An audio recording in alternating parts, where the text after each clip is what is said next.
Nancy lawyer, another lawyer. Yeah, I'm glad I put y'all at the end. Make some noise, Mr. Raleigh Ohlmeyer.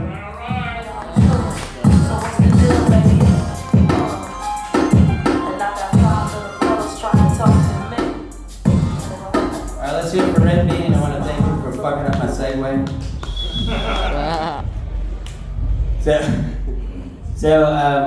I have my regular set, but I was thinking of something on the way over here, and I needed to ask someone about this shit.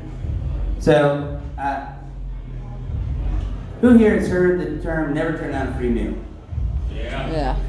All right. Did you know that it's part of a 3-part advice? I didn't fucking know this.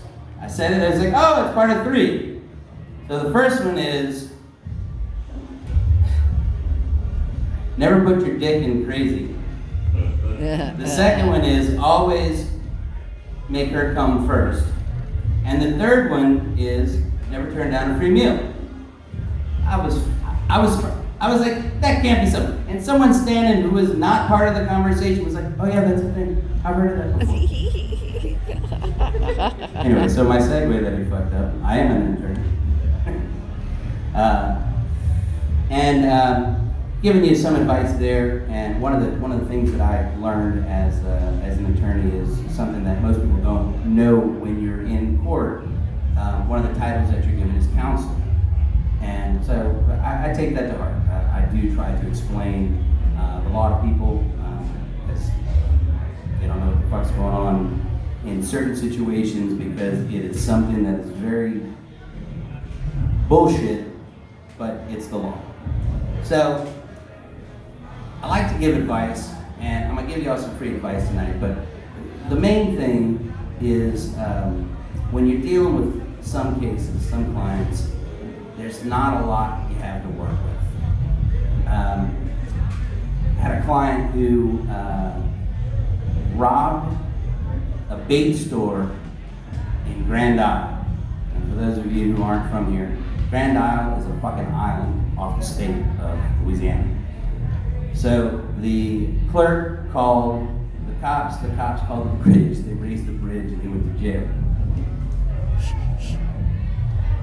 Something that is not as, it doesn't seem as bad now because of the change in marijuana laws. We got a couple cases that are pretty poignant. Client was walking down the street smoking a joint. Not a big deal anymore.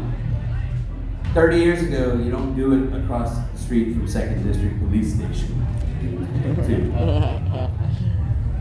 The first case that I ever actually pled was a mutual friend of mine, Caroline's, was my back waiter. It was James. And he was standing in a circle, smoking a joint, as one does, and took a really big fucking, and then when he opened his eyes, he saw everyone was looking behind him, turned around and blew a fucking big puff of smoke in the cop's face. And of course, in the police report, he said, oh shit. Now, sometimes you do have something to work with. And one of my favorite stories from my father was telling me, he was also an attorney, was telling me about this guy who was driving down the street. His car broke down, he left the car, came back, and there was someone in his car. So he pulled the gun out, fired a shot in the ground, and held him there until the cops showed up, and the cops arrested him for attempted second-degree murder. So Dad puts him on the stand, which you never do. Because you never know what they're going to say, but he knew what the fuck he was going to say. So I asked him, he said, sir, where are you from? He said, I'm from Vietnam. He said, what did you do in Vietnam before you came to America? He said, I was a colonel of Vietnamese Green Beret.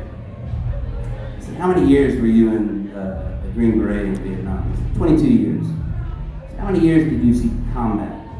He said, 22 years. He said, sir, how many people have you killed?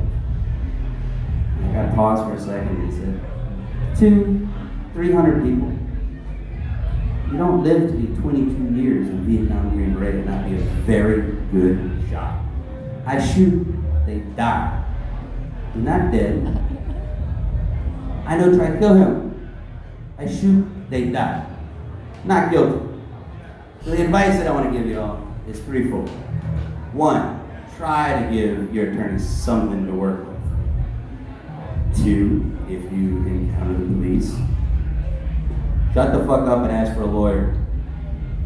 And third, and most importantly, pay your fucking lawyer. Thank you very much. Yeah, keep it going for Raleigh.